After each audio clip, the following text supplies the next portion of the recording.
It's outside. You would be surprised how many kids participate. At my carpet, I don't see 27 hands up. Outside, there's kids going 3 times. Hey, Carlo. Hey, Dylan. I heard that you had a really good interview recently. Yes, I sat down with Caterina Gabriele, kindergarten teacher from North Van. Yes, I love working with Caterina, and she has a really awesome project that I think she told you about. Yeah, she described a project where she brings her entire kindergarten class to a park with iPads, where all the students are prepped and ready to record messages at the park about how they feel about the forest or the ocean, or there's like a fort that they can crawl through. I love this project, and it's something that we've been helping her out with for the last 3 years. Mm-hmm. And when you put all those things together, you have kindergarten kids, the outdoors, and iPads. It sounds like an impossible task. A recipe for disaster. But the way that Caterina goes about it is really, really unique, I find. She really talks a lot about the core competencies, particularly the communication competency. Yeah. She has the students build up their I can statements and messages that they send to each other. And all of that gets scaffolded way before they get to the park. Yeah. So that they have those skills in mind when they are observing things in nature. Mm-hmm. And they can say things like, I like flowers, they smell nice. And in that regard, they already have the skills to be able to communicate something so that when they're outside, it's not just a free-for-all with iPads. Yeah, that was exactly what I got out of the conversation. I think it's incredible that she was able to share this with us. So why don't we go talk to Caterina? Great.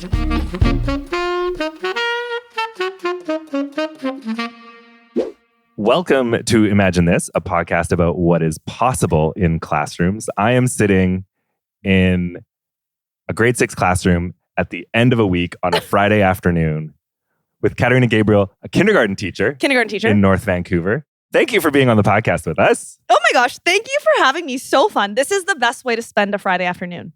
Is it? Yeah. Because you know what? We have the school to ourselves. It's chill. Week's done. I get to chat in a microphone and then just go home and have a great weekend. The alarm was almost put on us. Yeah.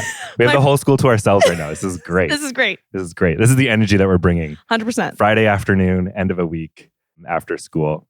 Thank you for being here. I'm really excited to talk about some of the things that you do in your classroom. We have a really cool project where you brought, 5-6 iPads and 26 kindergartners? Yes, 27 5-year-olds. To a park. Yes. To record their voice, to record sounds, to take pictures, to take videos that we're going to talk about in just a second. Love it. But before we get into that, can you tell me a little bit about your background as a teacher? Maybe how you got to where you are right now? Yes. So if we go, I guess, all the way back to the beginning of the story, I am a product of CSVA. I am a product of the private Catholic system. Went to a Catholic school in Vancouver, loved it. Went to a Catholic high school in Vancouver, absolutely loved it. Had amazing teachers who were invested in my story in and outside of the classroom. Mm-hmm. So I honestly feel like I'm at the point in my career where I'm just giving back to a community who kind of helped me grow. Mm-hmm. Always loved working with kids from a really young age, whether it was just babysitting or tutoring. I always loved being around kids, working with young kids. Didn't know I was going to do this full time. Mm-hmm. I was thinking, hey, maybe I'm going to go into law. I think I'm going to really love that. And as I was graduating, I danced. So dance was kind of my competitive sport. I grew up on stage. And as I was finishing my kind of dance career, I realized, okay, well, I have 2 options here. It's either to try something in the arts or to go to university like everybody else and get some degrees and get a job that pays a mortgage. So I was like, well, this makes a lot of sense and seems a little more stable. So I got a Bachelor of Arts and I focused in women in health, a bit of psychology, sociology, a bit of art history, and English.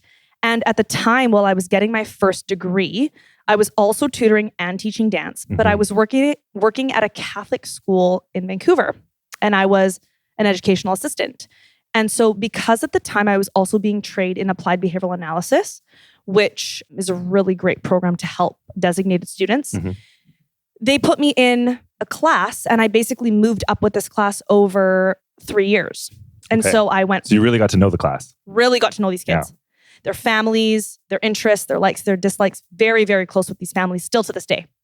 So I moved up with them all of grade 5, all of grade 6, all of grade 7. And so after they graduated from that elementary school, they wanted me to kind of have take a role in the grade 3 class in more of the primary department, which I loved because I loved working with younger kids because I loved the literacy and the story time and the language development that came from that environment. And so I did that. And there was this push for me to go back to school. So I went to UBC, I got a Bachelor of Education.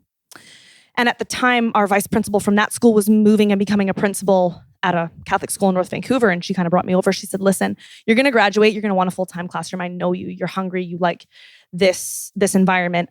I think you would do really, really well in a kindergarten classroom.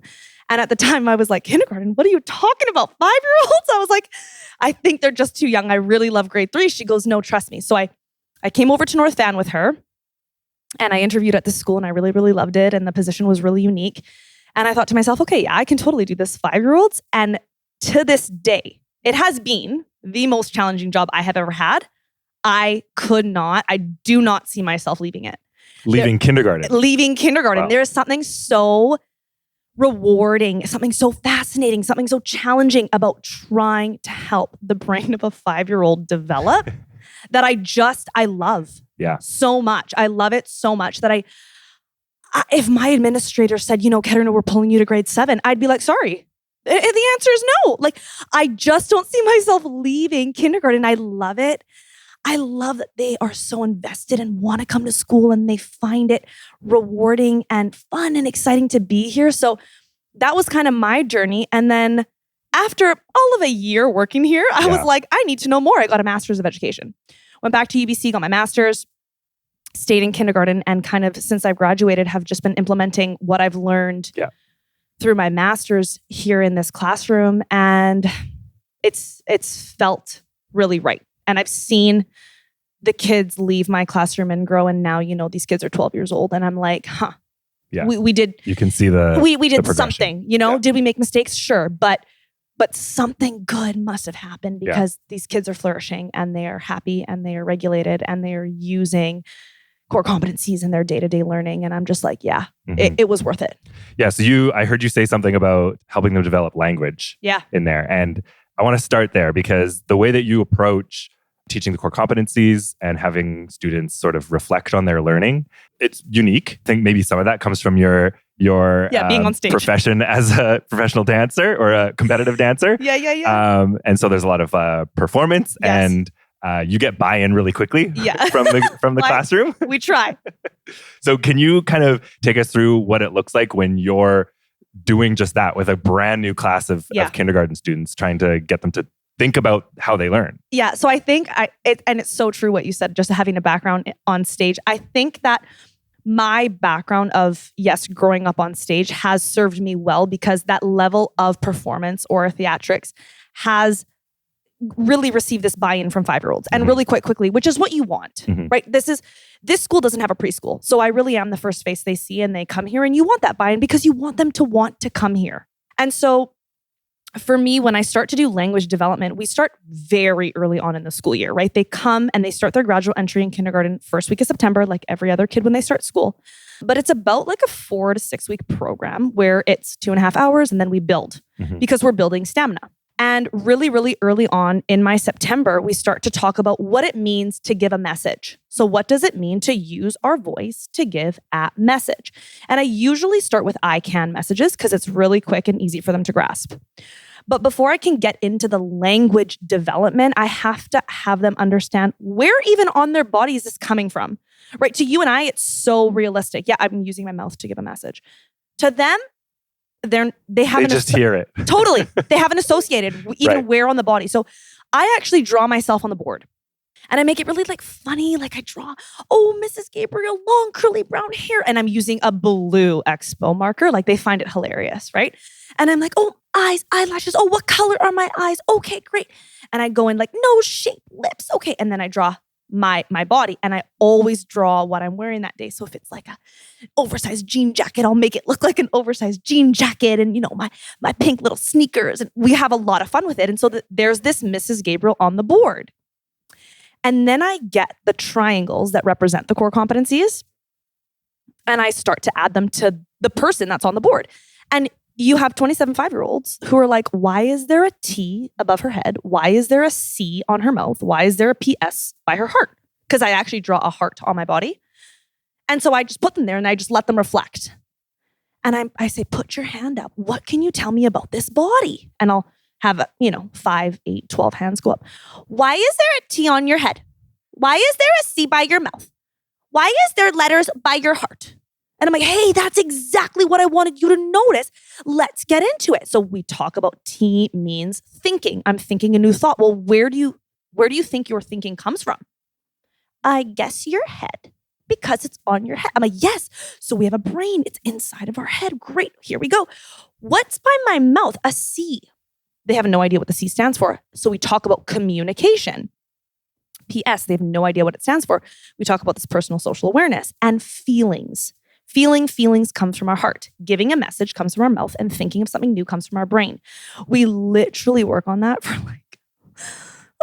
quite a while, just so that we understand, because every morning in kindergarten, we give I can messages so that they understand, yep, this message is coming from my mouth. I can jump. I can skip. I can celebrate Christmas. I can visit grandma.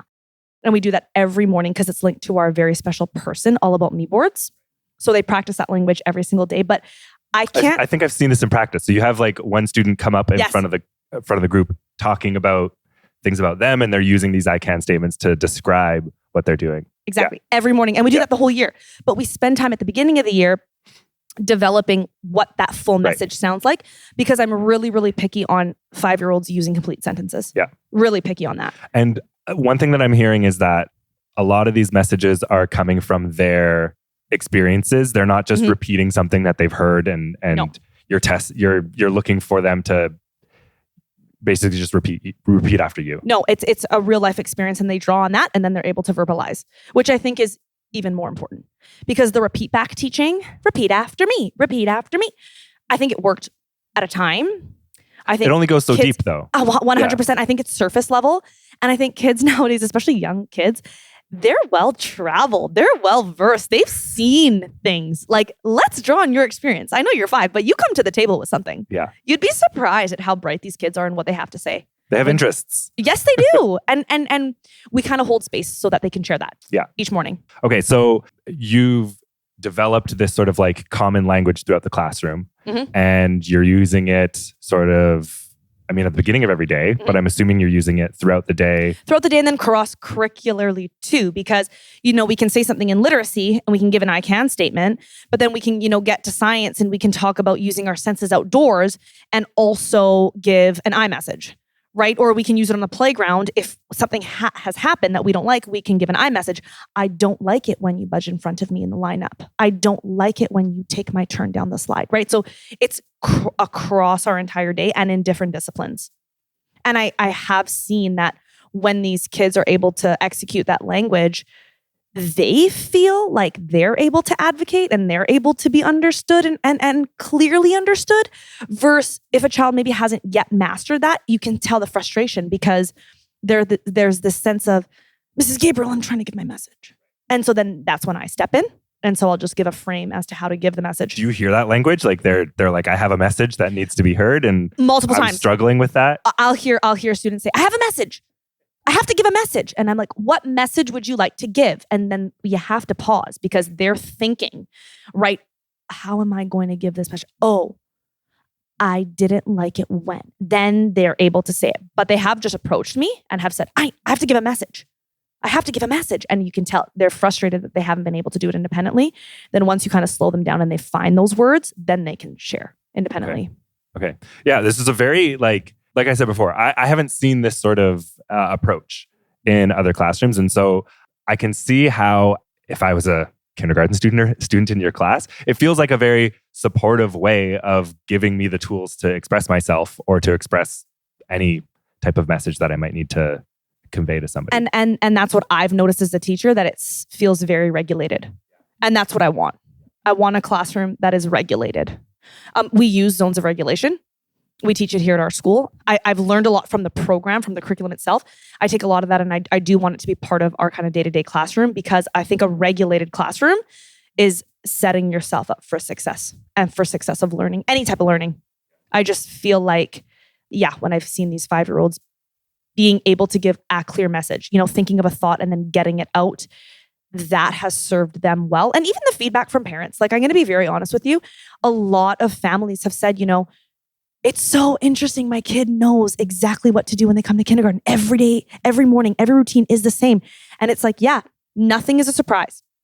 Kids like routine, and it's same with their language development. If they know how to give a clear message, they're going to be able to speak, advocate, make friends, learn, question, right? These are life skills. Yeah.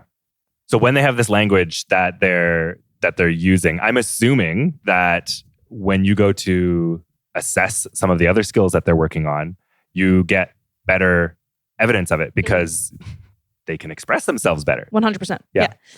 And 100%. And what I've noticed is it's also me as a young educator learning things that have worked and things that I won't do again, right? But I think that what I've noticed is when it comes time to showcase learning, they are able to showcase learning clearly. And I'm going to be honest, I'm going to use the word rapidly, because they are able to right off the hop identify this. If either they're pointing to what I'm assessing or if they're sharing or it's a retell, they're able to identify, give the message, and give the second part. So I usually do 1-part message at the beginning, then I do 2-part messages. And then if kids are really kind of extending their thinking, we can go to 3-part messages. But they are able to, clearly give a message, and and my assessments, they happen quickly because that output is there. They know kind of what to say. It's almost like they know what I'm looking for in a way. Well, and it's just like, boom. Yeah. I mean, it sounds like the structures that you've put in place, like this routine that you're talking about, like making a speaking routine so that when I ask you to tell me about something, they know how to start it. It just comes. It flows. It flows. Yeah. Yeah. And even when we do something like touch math, we have a touch math program, right? It's a language frame. Again, I have 6 plus 2 on the board, and I write 6 plus 2. When you see this, what does it mean? And I'm pointing to the adding sign, right? The addition sign. And they'll say plus sign. And so then we have a dance for it. So when you see this, what does it mean? And then they all go, the number gets bigger. And so we know, okay, now this means addition. The number must get bigger. So then the frame is 6 plus 2 equals, what do I do first? And they'll respond, circle the bigger number, right? So it's having that frame of language. Once they know it and kind of it's stuck in that memory, boom, they take off with it. They all know to circle the bigger number. They all know to count on. So I think you're right. I think having systems in place has helped me. Yeah. So you were talking about capturing some of their like evidence of learning. How does that happen in your class? What tools are you using to capture that? Well, in the past couple of years, our school has really transitioned into Seesaw to have this kind of ePortfolio, if you want to call it an ePortfolio, that's kind of what we've transitioned to. We still have hard copy scrapbooks, which I love, and a lot of their artwork goes into it. But the thing that I love about our school transitioning into ePortfolios is Seesaw has become this platform where I can show honest and authentic work to families. And so either it's a picture, a reflection, a little video, a commercial, but it's a quick little snapshot of their learning. And it supports my report card. It supports my CSL going home, because now basically parents are going, oh, I'm not just reading this on the CSL. I just saw this and I just saw that and I just saw this on Mrs. Gabriel's Seesaw of my child. This makes a lot of sense. Right. So it's the lead up to that. It's kind of front loading the parents for what they're going to see on the report card. So I do like kind of capturing. I've really moved away from the wow worker. Let's only show mom and dad the wow. No, I've actually transitioned to this is developing. And here's why it's developing. Maybe this is emerging. Maybe we're just not there yet, right? I like to show kind of that authentic work. So then at least it gives some grounds to why we're reporting this way. But what you said, I mean, that authentic reporting needs to have evidence that supports it. And if you're only showing the wow work, then there's no examples of a student who needs to work in any sort of area. It's just, it looks like they've got they're great at everything. Yeah. So yeah. And that's never the case. No. And that's never the case, it's right? disappointing when a parent sees a report that doesn't reflect that and they For have sure. no reason to think that it should be any other way. For sure. For sure. And then I would think, to go back to your point of evidence of learning, I think we have a Ziploc program at our school, like in my kindergarten classroom, And I think it's really helpful that I'm sending things home. So every, evening, 3:00, parents pick up their kids. It's like, boom, what does Mrs. Gabriel have in the Ziploc? Well, there's a new reading book. That means That means you passed your reading assessment. Oh, there's maybe a touch math page. Oh, there's an I'm a gift from God worksheet. And so parents in kindergarten, parents have to be so active in their child's learning. And I mean, in life in general, but in their child's academic and spiritual journey here. And I really like that my Ziploc kind of communication bag is checked every day, because I could have sent home an assessment. Mm-hmm. I could be sending home a new reading book, right? You could have a touch math worksheet and it can give you some real insight. Every single 5 and 3 on this page are reversed. Right? So I like sending things home, getting parents to see their kids' work, I think is really beneficial, because again, right, gives you a clear look into, in June when this report comes home, there's no surprises. And our administration loves that, right? They always say there should be no surprises. And I agree. I say it every May Care orientation. I don't like surprises unless they're a really cute pair of shoes. I don't like surprises. And this is why in May you receive my September calendar. I think the organization just sets us up for success. Yeah. Okay. I want to stay on parents, because I think this is a good transition to the project that you've ran for 3 years now. Yes. Which we've been loosely calling the Soundscapes project. Cool. Yep. So can you tell me a little bit about how you started this project, where we're taking students out of the classroom with iPads and getting them to document nature. Yes. With the support of parents. That's the transition there. The love parents are at the park with us. Hey, and you know what I have to say? Thank God for our parent helpers at this school, because they're the reason why I can take 27 5-year-olds to Little Kate's and feel safe doing so. So, okay, let's kind of start at how this came to be. So again, I work at a Catholic school in North Van. I love that I'm kind of right by Deep Cove. Beautiful area. Mm-hmm.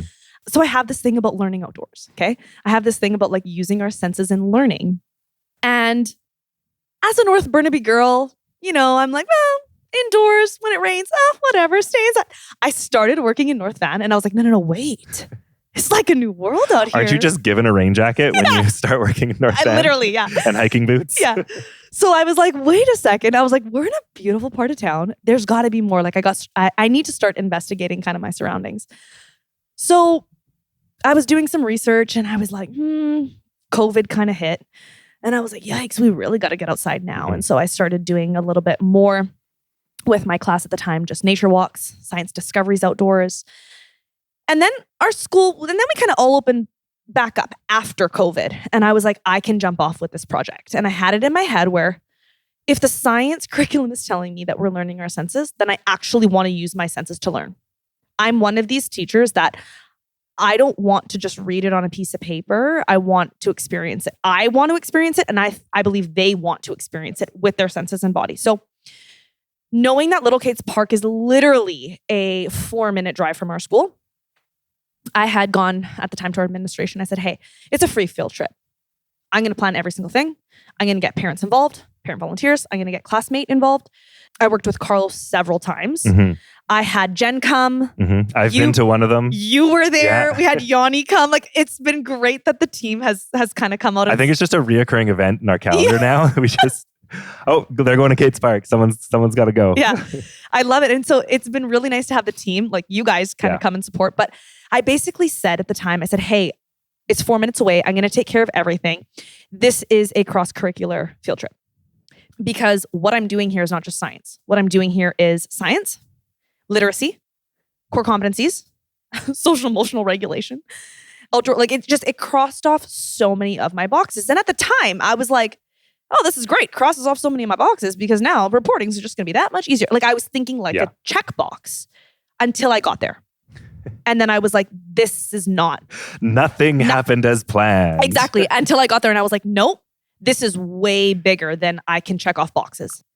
This is inquiry-based learning. This is sense-driven learning. This is seeing the children in the classroom who had troubles focusing, excelling, coming to life, questioning, outdoors. It was almost like a light bulb for me in my career to realize that the four walls of the classroom don't always support every learner, and that the outdoors might be an avenue, a channel that supports that learner instead. And so we got, I think every year I get how many parent volunteers? Anywhere from 15 to 22 parent volunteers come on this field trip. Of course, they sign off, we sign off, we have our drivers, we get to Kate's Park, and basically what we do is we divide out into 4 sections. And so we use our surrounding space to investigate our natural environment. There's a water space, so I always take the beach. So I'll go down to the water. My educational assistant, Mrs. A, she will take a forest area. And then usually I have 2 of classmate team representatives. One will take kind of this, there's a playground, but then there's also we call it like a treasure. It's like the fort garden. Yeah. Like that. It's like a fort. It's an old logging building. Something just like that. cold and concrete Yeah. but they love it. Yeah. And there's tunnels and it's, Yeah. so I'll always tunnels. have, I think the tunnels. I think that's what it's labeled on the map. Tunnels. Yeah, I love it. And so I've had you there before. I've had Carlo there before. And so I'll have another representative there. And what happens is when we get to the park, as a team, we go through all 4 avenues. So the children and the parents know what the expectation is at the playground, at tunnels, at the beach, and in the forest. Then I'll give them a snack time and they'll have recess. 15 minutes, they're able to play. And then I divide up groups. I'm super strategic about how I divide up these groups because to get what I want out of their soundscape recordings and their core comp messaging, I need, obviously, and I think every teacher does this, you want the right students to be in the right group. So I kind of divide out and then I have parents follow. And parents have been great on this field trip and they make sure every child stays in the group. If they need a bathroom break, a water break, they follow my plan. And so we give every group, I would say, 15, 20 minutes at every section. And it's great. Once they're done and they've recorded, they go on to the next. And so I'll use the water space. I'll use the beach as an example. When we get there, I start very simply. What do you see in this environment? And a lot of them put their hands up right away. Water, Mrs. Gabriele. Sand, rocks, a boat. Oh, look, there's an eagle. They'll look around. They're using sense of sight. They're looking around. And they're just telling me what they see. And after every child has shared, again, it's outside. You would be surprised how many kids participate. At my carpet, I don't see 27 hands up. It's like outside, the same couple. Exactly. At the carpet, yeah. Outside, there's kids going 3 times. I'm like, this is fantastic. Participation, like 100. Like they excel. After every child's had, a chance to speak, a chance to share, then I say, sometimes if it's my second or third group, I'll say, what looks different from the environment? What looks different here from the environment you were just at? Mm-hmm. And sometimes if they're at tunnels or forests, they'll say, well, there was no water, just inside my water bottle. And I'm like, yeah, that makes sense. What else? And so they'll name a few differences. But then we get into find a place or a space where you can use your senses. Mm-hmm. The only thing I say is they're not allowed to use their sense of taste. Right. Otherwise, right? Sand in the mouth. No thanks. We did have some kids at the station that I was at who found some mushrooms. And I'm glad that we said no sense of taste. No sense of taste. We're not doing rule. Taste right now. Yeah, totally. Oh, please. Oh, Lord. And so I say to them, all your senses, any sense, but no sense of taste. And so they'll go, you'll see them with their hands and they'll touch the sand and they'll throw a rock into the water. Or sometimes they'll close their eyes and they'll just breathe. Mm. And so then after they've had their sense experience, we go back to the log and I'll say, tell me how you feel. And hands will go up, I feel calm. Again, we've done this language before. Mm-hmm. They understand calm because they understand those zones of regulation, right? Calm, focused, ready to learn is the green zone. So they have this vocabulary. So they'll put their hand up, calm, happy, excited. I feel so excited when I hear the splash in the water. So they share this. And then we get the tool out. And so the tool is an iPad. We get this tool out. They know it's not a toy.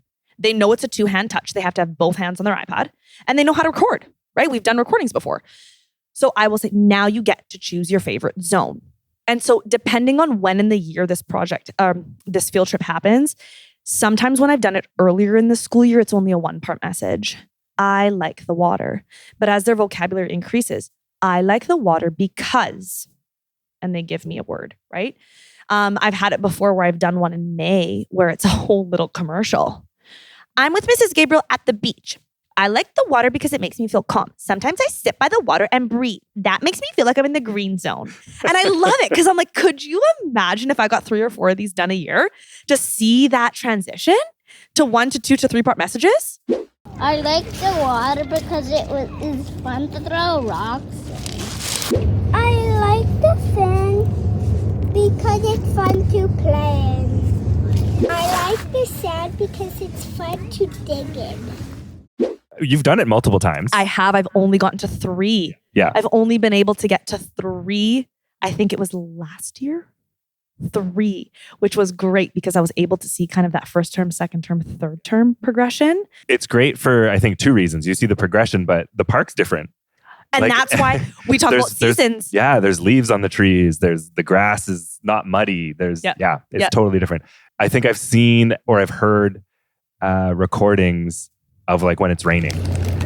Which is lovely because when you look at seasonal changes in our curriculum, you think of, what does that look like? And so the kids are really quick to say, because we learn about our autumn colors, right? And so the kids are really quick to say, oh, this is a time where all of the leaves have fallen. Look, we have orange and red and there's some yellow. And so they'll speak to that where we've gone there before in Vancouver. Like we've gone there before where it's everyone's kind of in their rain jackets and rain boots and parents are all bundled up as well. And they're having a blast as well, but it's very different. And they will actually speak to the mud. Yeah. They will speak to... There's different sounds. For sure. There's different experiences. We're still recording with the iPad. I've heard sounds of like splashing in the puddles or like running through wet gravel or even like raindrops like in the puddles. There's definitely a different experience from season to season. I'd love to go there. One time I told Carlo this. I'd love to get there in the snow. I take my kids... we got to line that up somehow. I know. I take my kids to Bogning though in February. So, that's kind of our winter wonderland experience, but I'd love to get there in the snow because I do think the soundscape project would be really, really interesting in the snow. And I think kids, they'd love it, but I think that their sense experience would be a little more heightened because now it's like, well, not only maybe it's cold and maybe it does make them feel calm, but it's like, fun, exciting, building a snowman, crashing. Yeah. It's an experience that doesn't happen every day. It's not like the rain. Yeah, which and is, because it's novel, that's exciting. Yeah. I want to talk a little bit about your experience with technology in the classroom because you mentioned that when they are recording, they know that this is a tool. Mm-hmm. They're using 2 hands. Mm-hmm. They know how to record. What has your experience been like with these tools in the class? So my September setup for iPads, we don't even... the great thing about kindergarten is ADST is so integrated, but we don't even start the T of ADST until the students realize Mrs. Gabriel has an iPad fridge in her classroom. It's a no-go zone. An iPad fridge. I call it an iPad fridge. This is the cart. that holds 30 iPads. I'm going to steal that. That's amazing. It is my iPad fridge. What is on my iPad fridge? A lock. It's a no-go zone. Only Mrs. Gabriel is allowed to unlock the fridge. What lives inside? Not food. iPads. What does an iPad do? Then we talk, right? We talk about all this. Yeah. And then it's like... Have you done the iPad senses? Did you do something around like the iPad has eyes, the iPad had ears? Okay, yes. So when Carlo came in, he did the senses of the iPad and he goes, an iPad has eyes. Yeah, that was the camera, yes. right? And this little girl turns around and she goes, no, it doesn't. And I'm like, but he's talking about the camera. It's a metaphor. Yeah. They totally, the ears for recording, totally bypass them. But it was so funny. He had actually done a great job in the class with me on that entry lesson. But basically, I talk about this iPad fridge and that there's a tool inside. Everyone gets their own. We're so blessed at this school. Everybody gets their own. But there is a lock. There's a reason why there's a lock because these are not toys. If you look at the rest of my classroom, what's available to you? All of our toys, Mrs. Gabriel. Great. All of our zones are free. This is not the case. There's a lock because it's a tool. Then we have to show the 3 R's. So we kind of have this slogan at our school about reverence, respect, responsibility. And we use it in the classroom all the time. And so I tell them, if you would like your iPad, then you need to be able to show responsibility. Sorry, this is the way it is. I'm going to give you this tool. When I hand you this tool, you must have both hands. It's called the 2-hand touch. So they put both hands and they hold it and they slowly walk to their quiet time zone and they can play on their iPad. We call it play on the iPad just for them to like investigate what is on an iPad. So we'll talk about, there's a camera app. This can help us do what? Well, it can help us take pictures. It can help us record. There's other apps like Writing Wizard, which I love because it helps with letter formation, number formation, and wording. This is where you've introduced magic fingers. Yep. I've seen your magic finger activity. Gosh. Magic finger. Put your magic finger in the air. Yes. This is your iPad touch. You're allowed to use this finger. You have to do that. So good. I've had kids put all 5 fingers right across their iPad and you don't get any sensation from it, right? Yeah. So they're like, it's not working. And I'm like, well, it's a 1-finger touch. But again, all that pre-teaching, all that prep planning happens very beginning of the year. And so they know I can record on this tool because they've done it. They know I can take a picture because they've done it.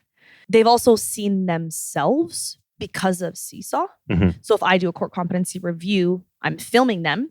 The students who don't like to be seen, I'll hold the iPad. And so it just looks like they're looking at the back of an iPad, right, like the purple iPad case. If they love to be on camera, then I have the mirror facing them and they're all about it, right? Like, pop star time. And they love being the center of attention to themselves. But again, all that happens September, October. So by the time we get to projects like Kate's Park, they know how to use this tool. So it sounds like everything else that you're doing, there's a lot of investment into this like scaffolding that you're doing. For sure. Until they start really experiencing it for themselves. What were your, I guess, misconceptions or your previous ideas about using technology like an iPad in a kindergarten class before you actually did it? I know there's a lot of, I guess, hesitance or anxiety around maybe bringing a tool like this into the classroom. For sure. And I think, and not even in the classroom, I think even for young parents, just in standard parenting, like I think there's a lot of this, monitor your screen time. I think it's very different in a home versus in my classroom. It's super monitored in my classroom and it's for academic progress. They have a task. And there's a purpose. Exactly. Yeah. There's a purpose behind what is happening. Yes. Is the time short? Absolutely. It is monitored. Mm-hmm. I don't give them 30 minutes free choice. Like it's 15 minutes and there's a task they need to execute, right?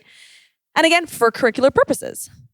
But when you go to a restaurant and you sit down and you see the iPad kid, I was like, I don't want my boss to walk into this kindergarten classroom and see the iPad kid, right?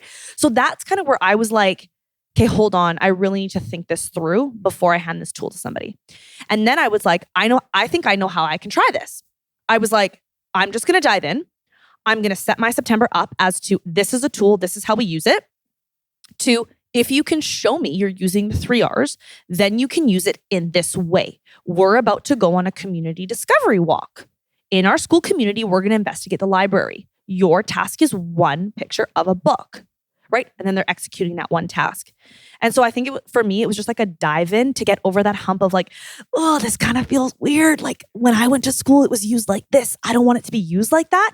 But then once I dove in and I actually as a teacher did that planning and prep work and I was like, no, I can execute this task. Then I was like, actually, yeah, wait a second.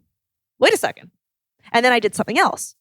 And then Carlo came in and we did like a school walk. And I was like, hey. And then all of a sudden we're reflecting. And I'm like, what? This is like, wow, we can really tap in here.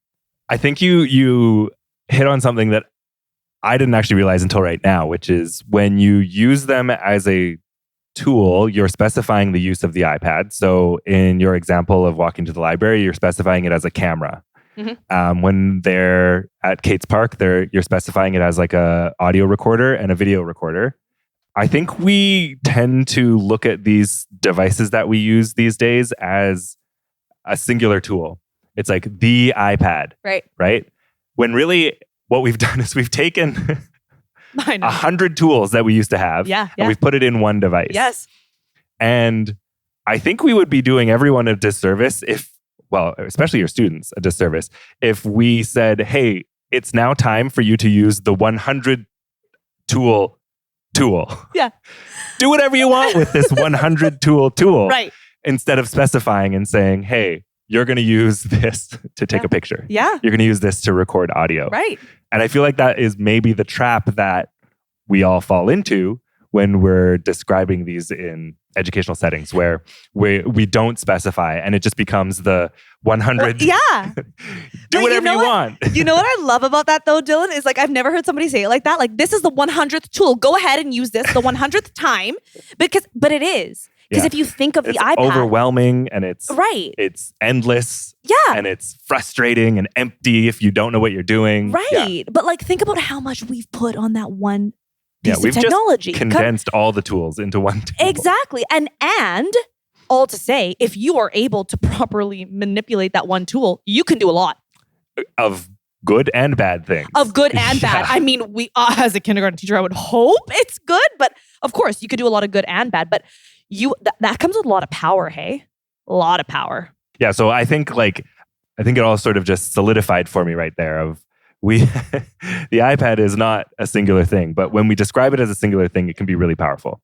When we describe it as like a place to document your learning, or if we just describe it as a place to take pictures or record yourself or whatever it might be. And my 5-year-old students don't think it's a one tool. Mm-hmm. They think it's a tool that does many things because they use it for letter formation, but then they can use it to take a picture, but then they can use it to record at Kate's Park, but they can also use it to send a commercial to mommy and daddy on Seesaw. But then they can also use it to reflect on letter printing. Then they can also use it if Mrs. Gabriele makes a video of reading zones. Yeah. So it to them, I think they've realized it's multifaceted, which is great. And then it's up to you to sort of specify their intentions or where their energy goes when they're doing it.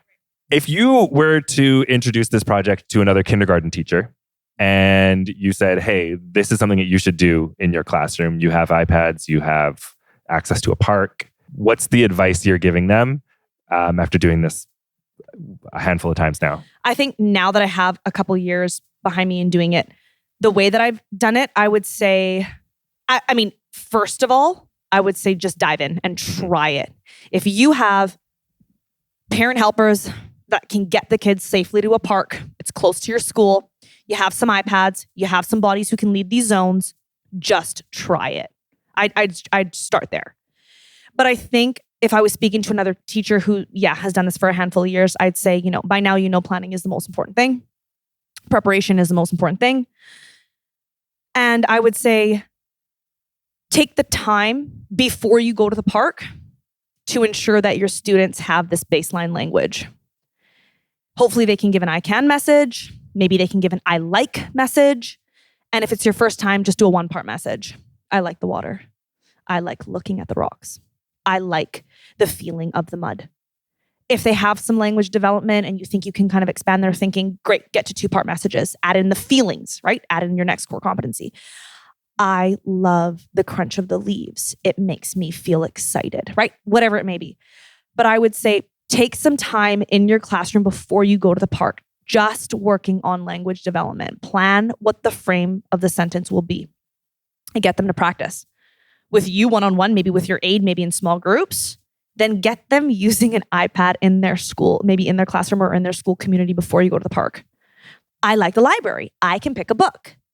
I love going to the gym. It makes me feel excited to run. I like the tunnel because it's fun to play in. I like listening to birds singing because it's a nice sound. I like looking at the trees because they make us shade. Do a little test field trip in your own community, in your own school environment, see how it goes. Then get all the parents on board, get them to drive safely to that park, get all the kids set up. As a teacher, I'd say go to the park before you bring everybody, just so you can map out the zones you want to investigate. I think you've even brought in like maps of the park and shown those just to the kids. Just to show parents, I have. And to the parents, Yeah. Go there, kind of map out the zones you want to investigate. And then when you get there, hopefully, again, you've done the planning. When you get there, you kind of have to let it go, if that makes sense. A, you're not going to be in every zone. So you have to trust the individuals you put in those zones to lead. And B, you kind of have to take a step back. They are going to discover wherever their brain goes first. Wherever their senses lead them, that's what they're going to go with.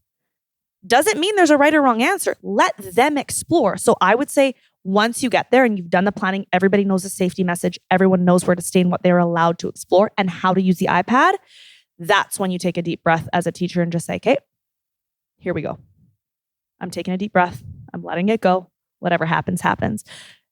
After you leave the park, that's when you have to do your reflection session as a teacher, but also just the kids, right? Just the students. So I've been very blessed here.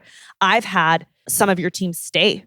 I've booked Carlo for the whole day. And so the staff will have lunch and then they'll come back to kindergarten and record the reflection.